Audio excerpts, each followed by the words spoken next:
மாகாணத்தில் தேசிய வீடமைப்பு அதிகார சபையின் மீள்குடியேற்ற வீட்டுத் திட்டத்தின் கீழ் இந்த வருடம் 2726 மில்லியன் ரூபாய் செலவில் 1363 புதிய வீடுகளை அமைப்பதற்கு நிதி ஒதுக்கப்பட்டுள்ளது.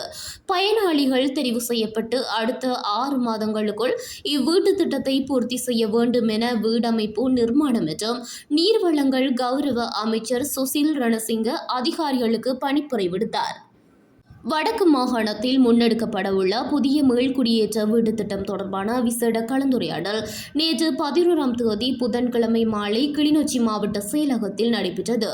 வீடமைப்பு அமைச்சர் சுசில் ரணசிங்க, போக்குவரத்து நெடுஞ்சாலைகள் மற்றும் நகர அபிவிருத்தி கௌரவ அமைச்சர் பிமல் ரத்நாயக்க, வடக்கு மாகாண கௌரவ ஆளுநர் என் வேதநாயகன் ஆகியோரின் பங்கேற்புடன் நடைபெற்ற இக்கலந்துரையாடலில் இத்திட்டத்தை நடைமுறைப்படுத்துவது குறித்து விரிவாக ஆராயப்பட்டது.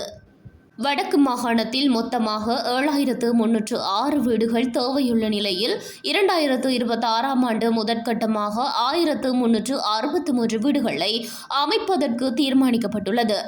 ஒரு வீட்டுக்கு தலா 2 மில்லியன் ரூபாய் வீதம் நிதி ஒதுக்கீடு செய்யப்பட்டுள்ளது.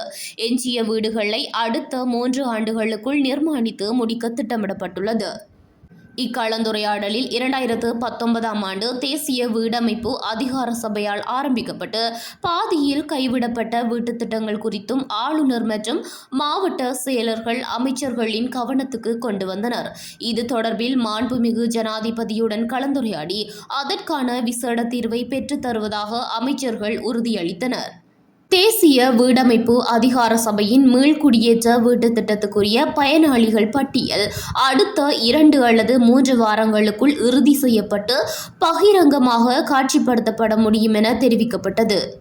திட்டத்திற்கான மூலப்பொருட்கள் மற்றும் வேலையாட்களை பெற்றுக்கொள்வதில் உள்ள சவால்களை கருத்தில் கொண்டு மிக இறுக்கமான கண்காணிப்புடன் 6 மாத காலப்பகுதிக்குள் வீடுகளை பூர்த்தி செய்யுமாறு அமைச்சர் சுசில் ரணசிங்க பணிப்புரை விடுத்தார். யாழ் மாவட்டத்தின் கடல் கடந்த தீவுகளில், குறிப்பாக நெடுந்தீவில் அமைக்கப்படும் வீடுகளுக்கு மூலப்பொருட்களை கொண்டு செல்வதற்கான போக்குவரத்து செலவு அதிகம் என்பதால் அது தொடர்பில் விசேட கவனம் செலுத்துமாறு கௌரவ நாடாளுமன்ற உறுப்பினர் எஸ். ஸ்ரீபவானந்தராஜா கோரிக்கை விடுத்தார். இக்கோரிக்கை தொடர்பில் சாதகமாக பரிசீலிப்பதாக தெரிவிக்கப்பட்டது. இக்கலந்துரையாடலில் வடக்கின் 5 மாவட்ட செயலர்கள், மேலதிக மாவட்ட செயலர்கள், அமைச்சின் செயலாளர்கள் மற்றும் தேசிய வீடமைப்பு அதிகார சபையின் அதிகாரிகள் உள்ளிட்ட பலர் கலந்து கொண்டனர்.